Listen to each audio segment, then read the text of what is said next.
de mim é Moisés, Samuel, os profetas que eu mais amei, mas eu não vou ouvir a oração de ninguém, porque o povo está se desvirtuando da verdade, o povo está saindo daquilo que Deus deixou no contexto bíblico.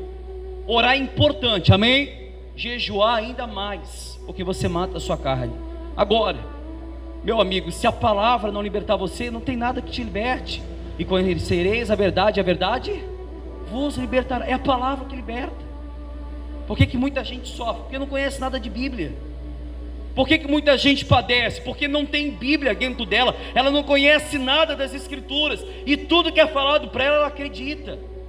Tudo que falam para ela, dizendo Deus me disse, quando a própria palavra de Deus fala em Ezequiel capítulo 13, profetiza contra os profetizadores de Israel, que dizem Deus manda dizer quando não provém de mim, são como raposas no deserto.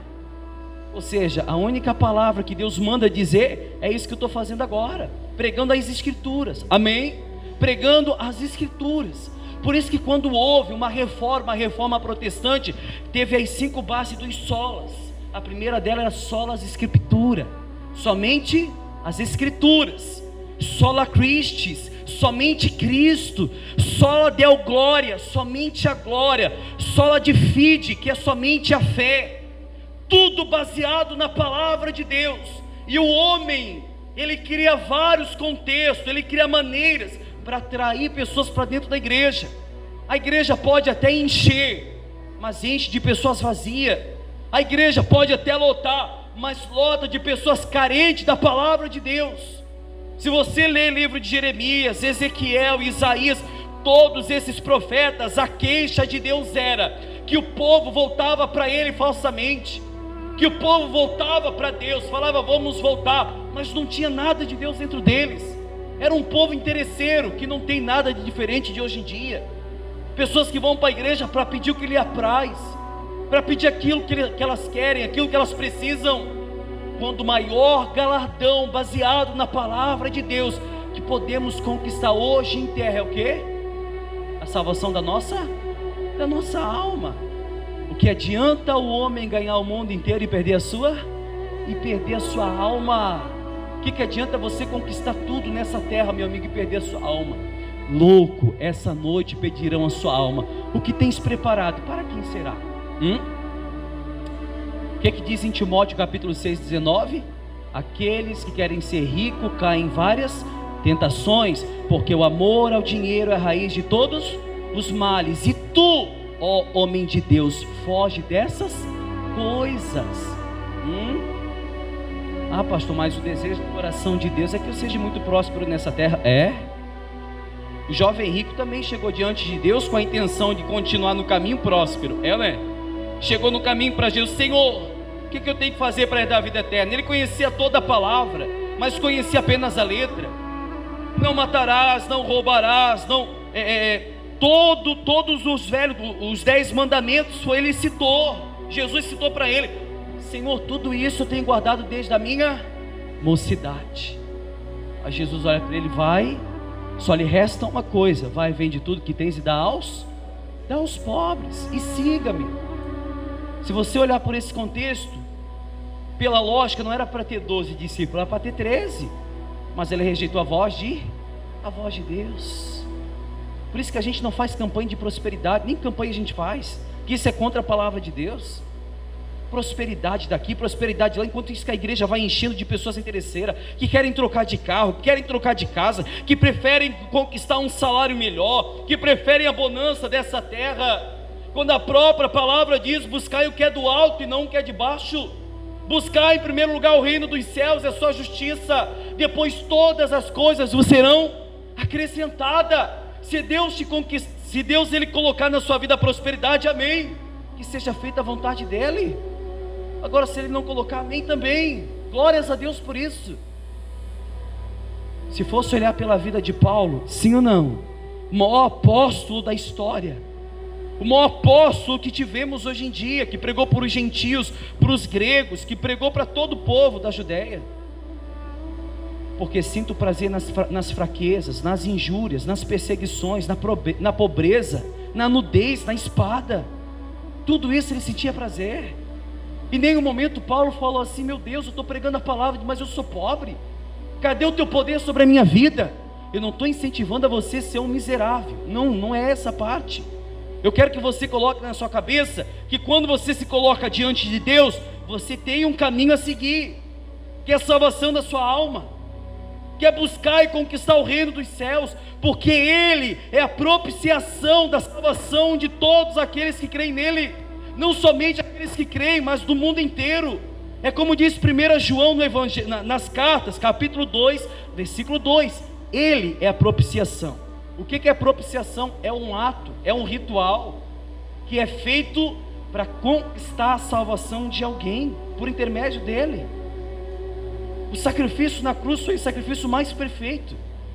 Por isso que a Bíblia fala em 2 Coríntios, capítulo 3, 14, que aqueles que ainda pregam sobre Moisés, sobre o rosto deles está o véu, porque o Velho Testamento por Cristo foi abolido, e quando se convertemos ao Senhor, o véu é o quê?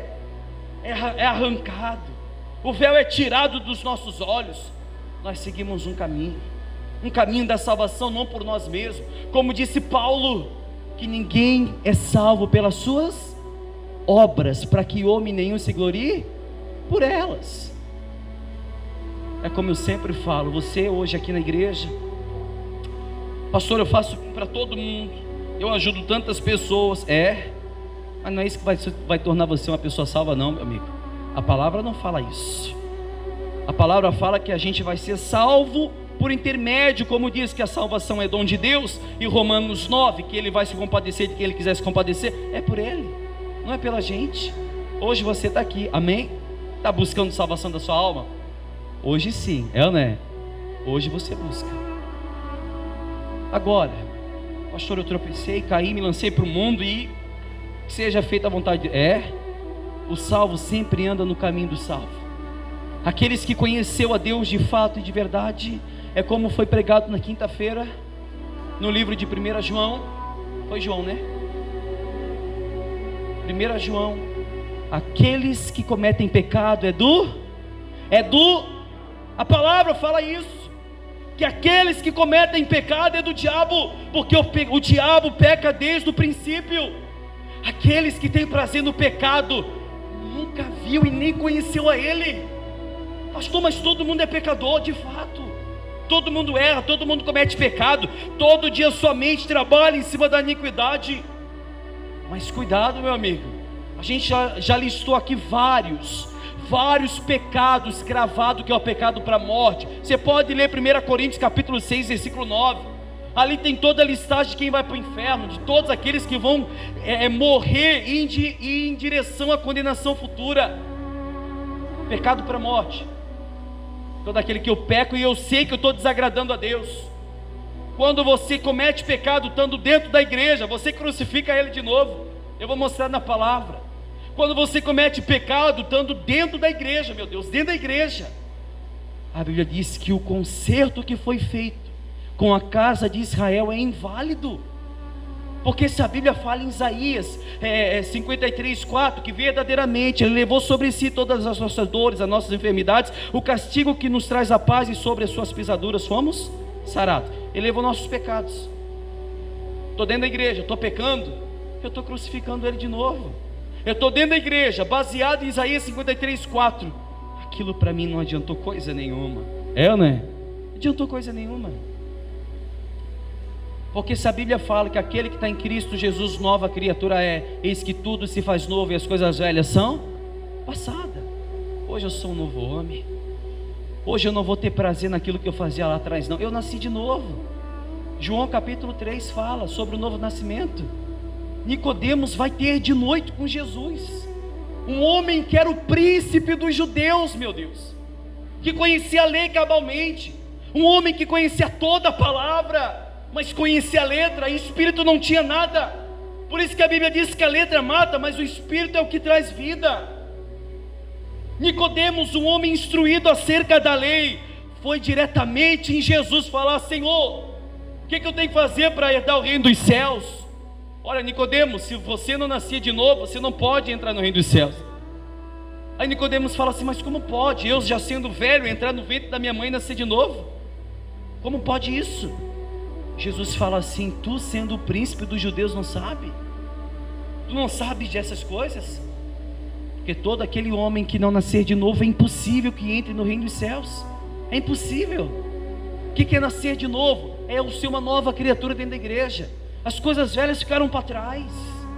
Paulo mesmo disse que o passado dele se compara a esterco, meu Deus, esterco.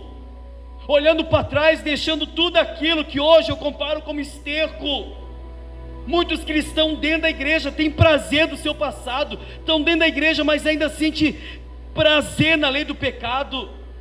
Tem muita gente dentro da igreja hoje que não nasceram de novo. Sabe o que a Bíblia fala desses? A própria palavra de Deus fala que não devemos compactuar com as obras infrutíferas das trevas. Salmos capítulo 1: bem-aventurado o homem que não se assenta à roda dos escarnecedores e não se detém no caminho dos pecadores. Você vê várias passagens que falam para eu ser um novo homem, meu Deus, para eu ser uma nova mulher, para eu ter nascido de novo, tanto dentro da igreja. Ah, mas esse é o meu jeito, meu amigo. Então você não nasceu de novo. Ah, eu nasci assim, vou morrer assim, como diz os religiosos. É ou não é? Então você não conhece Jesus, não. Paulo falou assim: seja meus imitadores assim como eu sou. Assim como eu sou de Cristo. Paulo era imitador de Cristo. Eu e você temos que ser imitadores de Cristo. Vão dar na nossa cara, vão bater na nossa cara, vão esbofetear a gente. Mas Jesus falou o quê? Ó Pai, perdoa porque eles não sabem. Não sabem o que fazem. E como é o cristão de hoje em dia? Bateu aqui, meu amigo, não pisa no meu calo, senão eu vou revelar quem eu sou. É ou não é? Dentro da igreja. Não, dentro da igreja. Aquele que trata o seu irmão mal é a versão atualizada, você que tem, fala que é um assassino. Aqueles que tratam o seu irmão mal é um assassino. E sabemos que nenhum assassino terá parte do reino dos céus. Você não precisa dar um tiro em ninguém para ser um assassino. Tratou o irmão mal, você já é um assassino. A palavra fala sobre isso. Quantos assassinos a gente tem dentro da igreja? Quantos assassinos que a gente tem dentro da igreja? Ah, pastor, peraí, aí vai ler Bíblia. O povo sofre porque lhe faltou conhecimento. Deus mesmo falou para Isaías: Isaías, o meu povo está sendo levado ao cativo porque lhe faltou conhecimento. Ninguém quer a palavra, todo mundo quer aquilo que eu posso oferecer. Jesus multiplica os pães e os peixes, meu Deus. Aquela multidão de pessoas, mais de 15 mil homens. Aí Jesus pega o barquinho, vai para outra banda do mar. Quando chega lá, está quem? Todo aquele povo que quando viu a multiplicação dos pães e peixes, está lá do outro lado. Mestre, quanto tempo que o senhor está aqui? Aquela cara de cínico, né? Já viu como é que é? Jesus falou assim, Jesus não deu resposta nenhuma baseada na pergunta deles. Falou assim: eu sei o que vocês vieram fazer aqui. Vocês vieram aqui, sabe por quê? Não pela comida que permanece, mas vocês estão aqui pela comida que perece. O povo de hoje em dia é assim, querem as coisas que é da terra. Eu sempre falo isso, que pessoas acham que igreja é um supermercado, que a gente pode consumir as coisas da terra, meu Deus. A igreja nunca foi lugar para você ganhar. A igreja está ali para ferir, para abrir dentro de você uma ferida, para arrancar o que mais prejudica que está dentro do coração. Depois ela cura, amém? A própria palavra abre uma ferida, porque ela se chama espada. Não tem nenhuma espada que não fere, é ou não é? Toda espada fere, porque a palavra de Deus é inspirada para ensinar, para exortar. A palavra de Deus é apta, e ela é mais penetrante que uma espada de 2 gumes, que atravessa até a divisão da alma e do espírito, e também é apta para discernir os pensamentos dos homens. É isso que a palavra fala. Eu tenho que estar dentro da igreja para ouvir o que me machuca mesmo, porque hoje os homens são arrogantes, são presunçosos, são avarentos, são amantes de si mesmo, porque ouvem palavras bonitas.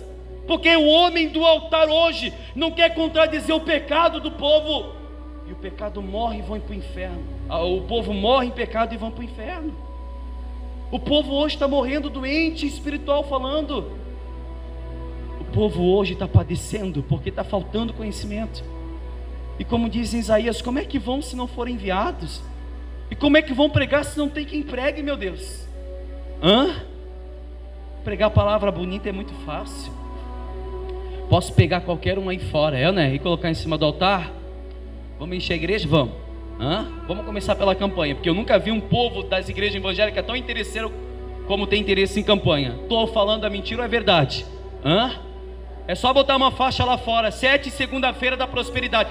Vai lotar, a igreja vai encher. É só colocar lá fora, 7 sexta-feira da cura, da cura da sua doença, a igreja vai lotar, meu amigo, porque o povo quer isso. O povo quer cura, o povo quer prosperidade. É a mesma coisa o povo do passado. Alei-vos Judá, alei-vos Israel, como está em Jeremias capítulo 5, capítulo 6. Ô Jeremias, o povo não está negando a ti, o povo está rejeitando a mim. O povo está rejeitando a palavra de Deus. O povo está rejeitando o maná que desce do céu. E a culpa não é do homem de cima do altar hoje, porque hoje você conhece a palavra da verdade, amém? E por essa palavra você tem que ser liberto. Olha o que diz em Ezequiel 44, diz assim, presta muita atenção, 44 versículo 4, Deus fala sobre a restauração do templo para Ezequiel. Todos acharam? Ezequiel capítulo 44 versículo 4, depois me levou pelo caminho da porta do norte, diante da casa, e olhei, e eis que a glória do Senhor encheu a casa do Senhor. Então caí sobre o meu rosto, e disse-me o Senhor, filho do homem, pondera no teu coração, ou seja, crava no teu coração, e vê com os teus olhos, e ouve com os teus ouvidos, tudo quanto eu te disser de todos os estatutos da casa do Senhor, e de todas as suas leis, e considera no teu coração a entrada da casa, com todas as saídas do santuário. Aí ele fala assim, e dize aos rebeldes, e diz a quem? Aos rebeldes, a casa de Israel, assim diz o Senhor Jeová, bastem-vos todas as vossas abominações, ó casa de Israel, porquanto chamastes estranhos, incircuncisos de coração, incircuncisos de carne, para estarem no meu santuário, para o profanarem minha casa, quando ofereceis o meu pão, a gordura e o sangue, e eles invalidaram o meu concerto, por causa de todas as vossas abominações, por causa dos vossos pecados, por causa das vossas iniquidades. O povo tem prevaricado contra Deus. Coisa interessante, né? O que a igreja religiosa fala? Agora eu vou falar uma coisa que vai abalar muita gente aqui dentro. Igreja é lugar para todo mundo. Por que Deus mandou tirar aqueles que estavam em abominação dentro do templo? Por que Paulo em 2 Coríntios capítulo 5, ou 1 ou 2, não lembro, em Coríntios capítulo 5, chega na igreja de Corinto e soube do caso, que a gente já falou muitas vezes aqui, de um rapaz que estava tendo relação sexual com a sua madrasta, está na Bíblia, capítulo 5 de Coríntios, 1 ou 2. Ele estava tendo relação com a própria madrasta, meu Deus. Paulo chega na igreja e fala, meu Deus, um pecado desse tamanho que não houve nem lá fora nos gentios, nem lá fora no mundo. E eu olho para o rosto de vocês e não vejo o rosto de vocês triste por tal pecado. Conjuro agora diante de Deus, em nome do Senhor Jesus, que a alma dele seja entregue na mão de Satanás. Espera aí, como assim? Ele estava em pecado, ele está na igreja, lugar certo para se converter. Se converteu? Paulo lhe restou fazer o quê? Tirar fora o iníquo. Leia capítulo 5, você vai ver. Tiramos fora esse iníquo. Tirou fora da igreja. Aí Deus chega para Ezequiel aqui da mesma forma. Ezequiel, fala aos rebeldes da casa de Israel, por que eles trouxeram os iníquos, aqueles que estavam em abominações do mundo, e trouxeram para dentro do meu santuário? Por que trouxeram aqueles homens em iniquidade, pecado, depravação, pessoas que não querem se converter para dentro do templo? Porque a Bíblia diz que a casa do Senhor foi enchida com a glória dele. A glória de Deus encheu a casa. Aí eu olho para essa passagem, eu vejo pastores hoje, me perdoa, mas é a minha sinceridade, pastores no dia de hoje, criando argumentos para trazer pessoas de fora do mundo para dentro da igreja, e não contradiz contra o pecado do povo, prega sobre aquilo que eles querem, aquilo que eles querem ouvir. Eu vou falar mais uma coisa que eu falo sempre. Por que Eva caiu? Pastor, porque ela comeu do fruto proibido. Leia o contexto. Por que Eva caiu? Porque a serpente, o diabo, falou palavras bonitas para ela, falou palavras que ela queria ouvir. A serpente não veio para Eva e falou assim: eu sou o diabo, eu sou Satanás, hoje eu estou oferecendo essa maçã, essa uva, sei lá que fruto que era, porque a Bíblia não fala, esse fruto que Deus proibiu. Se vocês comerem desse fruto, vocês vão para o inferno. Ela iria comer? Não. Eva, se você comer desse fruto, o que Deus falou para vocês? Olha, Ele falou que se a gente comer desse fruto, a gente vai morrer, nossos olhos vão se abrir. Não. No dia que vocês comerem desse fruto, vocês vão se parecer com Deus. Não encheu o ego de Eva? Eva não, peraí, foi o que o diabo fez no céu. Ele viu que ele poderia, aparentemente, assentar o trono dele acima do trono de Deus, reuniu uma terça parte dos anjos dos céus. A Bíblia diz: aquele que ele não teve nem compaixão dos anjos, antes lançando no Hades, antes lançando no inferno, quem dirá a gente, meu Deus? Aí Eva ouve as palavras do diabo, palavras açucaradas, palavras doces, que entrou no ego de Eva, entrou no coração dela. Adão, se eu comer desse fruto, a gente vai se parecer com Deus. As palavras bonitas matam, as palavras bonitas ferem. Começa a pregar o evangelho, você vai ver, essa igreja vai encher. Começa a pregar o evangelho para o seu irmão, para o seu amigo de trabalho, para ver se ele já não vai olhar atravessado. O que a gente pregou semana retrasada? Ezequiel capítulo 33, sobre o verdadeiro atalaia, capítulo 13, sobre o verdadeiro atalaia de Cristo. Se você não avisar para o ímpio: ó ímpio, se você morrer no seu pecado, e você não avisar ele, e morrendo esse ímpio no pecado, ele vai receber o galardão dele, que é a condenação da alma, mas o sangue da cabeça dele eu requererei das tuas mãos. É isso que a palavra fala. Eu vendo alguém morrer no pecado, meu Deus, eu não aviso, eu vou ser condenado e aquela pessoa vai ser condenada. Não tenha vergonha de falar da verdade. Quantas pessoas na igreja a gente já perdeu por pregar esse evangelho? O evangelho da renúncia, o evangelho do arrependimento, o evangelho daqueles que a gente fala: você em fornicação, meu amigo, você vai morrer, vai para o inferno. Deus não leva em consideração o profano. Não adianta a gente querer enganar Deus. Você que está em adultério, você que está na mentira, você que está na bebedice, você que está no vício, você, meu amigo, que está nesses pecados consciente que é para a morte, porque a palavra de Deus diz que o pecado, aqueles que cometem pecado que é para a morte, meu amigo, não resta mais sacrifício, a não ser um ardor horrendo que consome os seus adversários. É a palavra que fala isso, não sou eu. Temos que se converter de coração, de alma e de espírito. A Bíblia diz que Deus procura, Ele está andando procurando aqueles que adoram o Pai em espírito e em verdade. A própria palavra fala que se Cristo voltasse hoje, por acaso acharia fé na terra?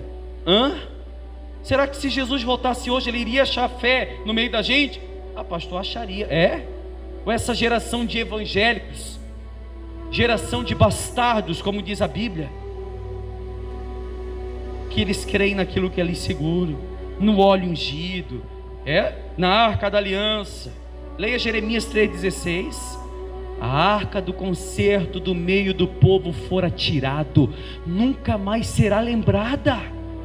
Deus foi tirado, não existe mais no nosso meio. A arca representava o Espírito Santo. Aí Jesus, ele fala: olha para os discípulos, eu vou junto do Pai, mas eu não vou deixar vocês órfãos, eu vou deixar o Espírito Santo, o Consolador das suas almas, e é Ele que vai convencer vocês do pecado. Pronto. O Espírito Santo mora onde? Dentro da gente. E a religião ensina que o Espírito Santo mora onde? dentro do templo. A Bíblia fala que Deus não habita em templo feito pela mão do homem. Eu falei uma vez aqui, uma mulher entra na igreja, porta aberta, ela entra, ela dá uma respirada. Pastor, eu gosto tanto de vir para a igreja, nesse momento eu respiro, eu sinto a presença do Espírito Santo. Eu falei, mas peraí, então a senhora não tem Espírito Santo? Porque ele tem que habitar dentro da gente. Ele não habita aqui dentro não, ele habita aqui dentro. A glória de Deus enche o templo, enche a casa, mas o Espírito Santo tem morada no nosso coração. Leia Coríntios 3,16. Não sabeis vós que o vosso corpo é templo de Deus? Ele habita em vós, ele habita dentro de você. Agora, se você vive no pecado, você está contradizendo ele. O conserto está sendo inválido, meu Deus. O sacrifício daquela cruz para você está sendo inválido. Porque quando estamos na casa de Deus em iniquidade, a própria palavra fala que o conserto foi aniquilado. Ah, pastor, então quantos concertos eu tenho aniquilado? Então se converte, meu amigo, porque o homem está direito a morrer uma única. Depois disso vindo o quê? Vindo o juízo, e o dia em que todos hão de compadecer ante o tribunal de Deus. Todos aqui vão se apresentar diante dele, e muitos caem pelo seu pecado. Oséias capítulo 14 diz, a Bíblia, a própria palavra de Deus diz: convertei-vos, ó Israel, ao Senhor teu Deus, porque pelos seus pecados tens caído. Pecado. A própria palavra de Gênesis, Apocalipse mostra homens que caíram pelo pecado, homens que caíram porque não restauraram o seu corpo, o seu templo, homens que caíram, rejeitaram o sacrifício da cruz, quiseram ser salvos pelas suas obras, quiseram ser salvos pelo que fazem, mas a palavra não fala isso. Que Deus tenha misericórdia da minha alma e da sua, amém? Que Ele possa ter misericórdia da gente. Leia 1 João capítulo 2, versículo 2, falamos no começo, e Ele é a propiciação dos nossos pecados, e não somente dos nossos, mas do mundo inteiro. Para que eu possa ser perdoado dos meus pecados, é necessário que eu me converta a Ele, e se confessares os vossos pecados, Ele é fiel para perdoar. Ele é fiel para perdoar.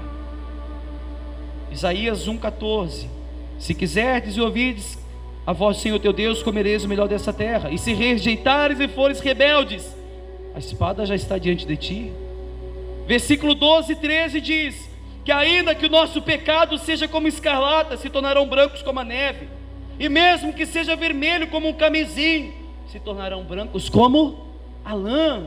Leia mais a Bíblia. Desliga um pouco a televisão, o entretenimento, e bota a sua cabeça na Bíblia, para que você não venha ser pego por heresias, para que você não venha ser pego por mentira. Eu vejo o povo hoje em dia sendo levado por todo vento de doutrina, não quer ler Bíblia. Se vê um pastor em cima do altar falando qualquer coisa, eles acreditam, porque dizem, se está em cima do altar, está sabendo o que está falando, não é? Eu sempre falei isso, grava no seu coração. De 100 pessoas, uma lê a Bíblia e 99 vai ler aquele que leu a Bíblia. E se aquele que leu a Bíblia querer falar o que ele acha, meu amigo, todo mundo vai atrás, porque vai dizer, não, ele leu a Bíblia, ele sabe o que está falando, não é? Aonde que muita gente é levado por todo vento de doutrina. Quantas religiões hoje existem na face da terra? Todas elas baseadas em cima da Bíblia. Mas a Bíblia diz que a letra mata, mas o Espírito que traz vida. Certa vez os discípulos chegaram para Jesus e falaram assim: Senhor, por que o Senhor fala em parábolas? Porque somente aquele que é dado o Espírito Santo consegue discernir todas essas coisas. Pastor, eu vou ler a Bíblia, eu não entendo nada. Então falta o Espírito Santo aí, meu amigo. É Ele que dá o discernimento de todas as coisas. É o Espírito Santo, o Espírito da verdade. A igreja de Cristo, como diz na palavra dele em Efésios, é a igreja imaculada, a igreja sem mancha, a igreja sem ruga. O que é sem mácula? É sem ruga, sem mancha, sem impureza. É uma igreja que se converteu ao Evangelho de Cristo. Como é que a gente vai ter um avivamento na igreja hoje, se o povo está dentro da igreja por aquilo que eles podem ver? O próprio Cristo disse: bem-aventurado aqueles que não viram, mas creram. Certa vez Filipe, como a gente pregou domingo passado, chegou para Jesus e falou, lá em João capítulo 14: Senhor, Jesus, mostra-nos o Pai, é o que basta. Aí Jesus fala para Filipe: Filipe, eu estou há tanto tempo contigo e não tens me visto ainda? Ainda tu não me conheces? Ou seja, tem muita gente dentro da igreja que ainda não conhece a Cristo. Não conhece. Se conhecesse, primeira obra que seria mudada na vida dela é as obras dela. Ela é as obras dela. Que obras são essas, pastor? Se era uma pessoa estourada, você vai ter temperança. Leia Gálatas capítulo 5. Capítulo 5, versículo 16. Fala sobre os frutos do Espírito, que a carne e o Espírito se opõem um contra o outro todos os dias.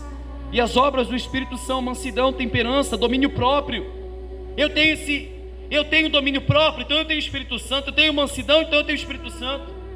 Se eu era uma pessoa irritada, estourada, e hoje eu me converti a Cristo, nada mais me abala, nada mais me fere, nada mais tira a coisa mais preciosa que está dentro do homem, que é o Espírito Santo. Eu vou falar uma coisa para você. Você pode não ter dinheiro, você pode não ter casa, você pode morar debaixo da ponte. Você tendo o Espírito Santo, você tem tudo, não lhe resta mais nada. Mais nada. Você tem dinheiro, você tem casa, a mansão, carro novo, seja o que for, mas não tem Espírito Santo, como diz em Apocalipse, não sabes que é um miserável, não sabes que é um pobre, cego, nu. Eu estou a ponto de vomitar-te da minha boca. O próprio Deus falou isso. Eu tenho o Espírito Santo, eu tenho tudo. E eu não tenho o Espírito Santo, eu não tenho nada. Nada, nada, nada. É Ele que me convence do pecado. Amém? Vamos continuar aqui. Paramos aonde? Versículo 8 diz assim: e não guardasses a ordenança das minhas coisas sagradas, antes vos constituísseis a vós mesmo guardas da minha ordenança no meu santuário. Presta atenção no versículo 8, eu vou ler de novo. E não guardasses as ordenanças das minhas coisas sagradas, antes vos constituísseis a vós mesmo guardas da minha ordenança no meu santuário. Assim diz o Senhor Jeová: nenhum estranho, incircunciso de coração ou incircunciso de carne, entrará no meu, dentre os estranhos que se acharem no meio dos filhos de Israel. E aí?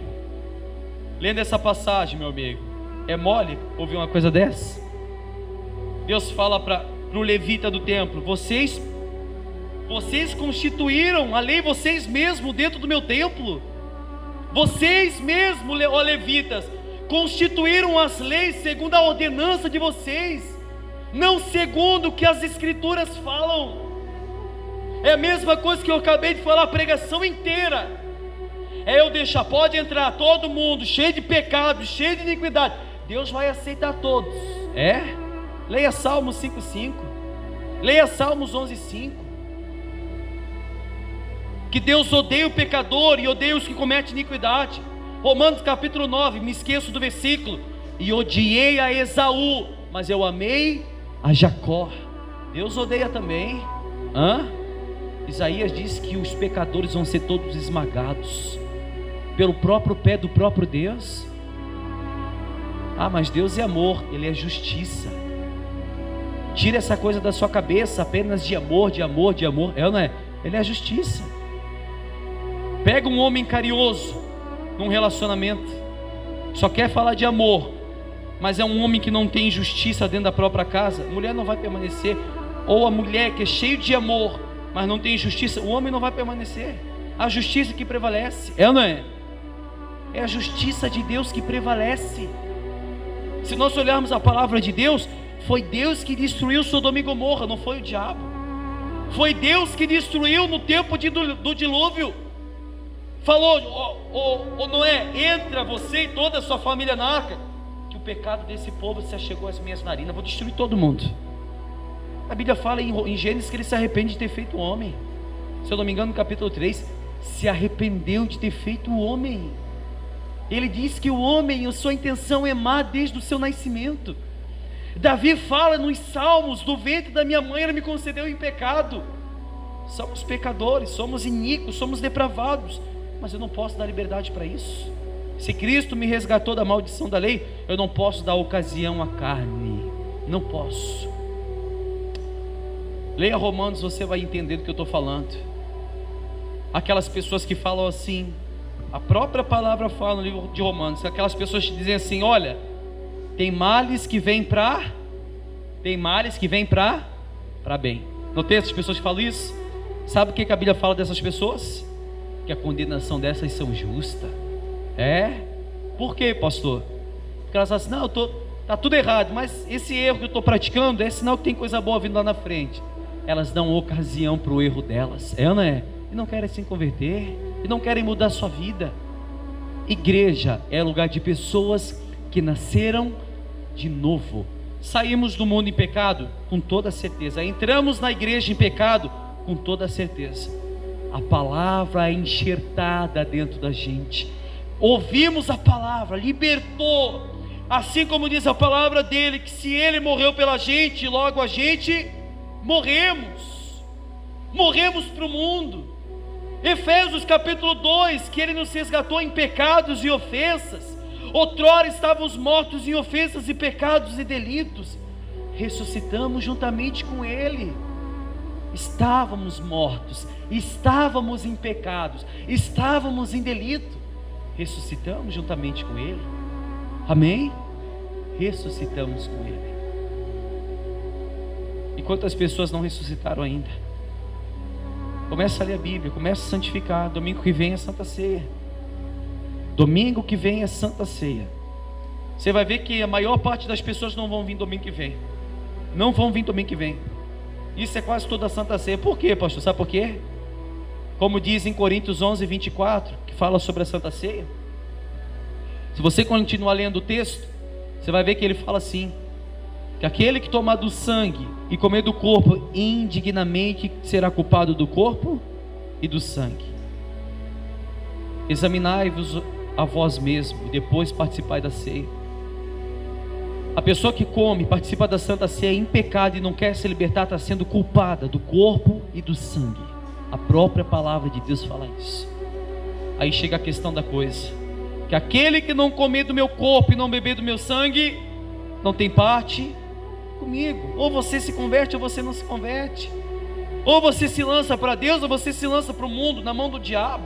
É o que diz em Apocalipse, que aquele que é santo santifique-se mais ainda, mas aquele que é impuro se lance para o lamaçal do pecado, para não ter contradição no último dia.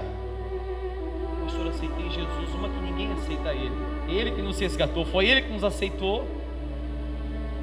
A própria palavra fala: não foi vós que me escolhestes, mas eu escolhi a vós. Foi ele que te escolheu. E se ele te escolheu, meu amigo, é para mudar o seu interior, mudar a sua vida. Perdão. Vamos mudar nossa história.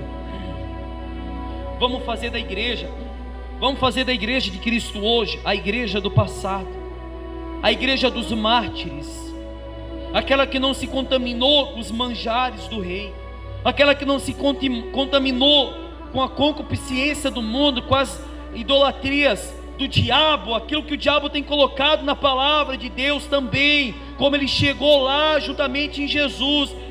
Joga-te daí, que dará ordem aos anjos ao teu respeito. Não tentará o Senhor? A palavra fala que o diabo tentou Jesus. Tentou ou não tentou? Está na palavra. Tem aqui os termos do diabo tentando Jesus. A palavra fala que rejeitai-vos, pois a Deus, sujeitai-vos, pois a Deus, e resistir o diabo, ele fugirá de vós. O diabo só vai fugir de mim quando eu resistir à minha carne. Aí, meu amigo, Deus vai tomar providência de colocar no meu coração tudo aquilo que ele tem para colocar e não o que eu quero. Amém? Quando eu me converto a Jesus, eu falo para ele assim: Senhor, seja feita a tua e não a minha. A partir disso, tudo que acontecer na minha vida é vontade dele. Tudo, seja para bem, seja para mal, seja o que for. Ele pode colocar eu no deserto, ele pode colocar eu no lugar mais difícil que for, mas vai ser a vontade dele. Jó se raspava com lepra, ou não é? caía pedaço de carne no chão. Aquele que ele achou que estava do lado dele para ajudar, foi que feriu ele no último dia. A mulher dele: Jó, por que tu não amaldiçoa esse teu Deus e morre? Mulher, tu fala que nem loucas. Você fala que nem louca. E a Bíblia diz que em tudo Jó não pecou com seus lábios. E hoje, o cristão de hoje em dia, como é que é? Passou qualquer probleminha, Deus não é comigo. É, né? Está passando um momento difícil, Deus não é comigo. A Bíblia diz que tem dias que são maus. Efésios capítulo 6 diz: revestivos de toda a armadura de Deus, para que possais suportar os dias maus. Tem dias que são maus. Os dias maus vêm sobre todo mundo. Agora, a diferença é: eu resisto porque eu estou na palavra, e aqueles que não resistem porque não conhecem nada de palavra. Quem entendeu a palavra hoje faz assim: entendeu mesmo? Guarde no seu coração como a coisa mais preciosa. O Evangelho de Cristo não é mil maravilhas nessa terra, nunca foi. O Evangelho de Cristo não promete nada, como a gente sempre fala, daquilo que essa terra pode oferecer. Só lhe oferece uma coisa que é preciosa para o homem: a salvação da sua alma. Diga graças a Deus. Vamos ficar de pé, aplauda Ele bem forte, que Ele merece.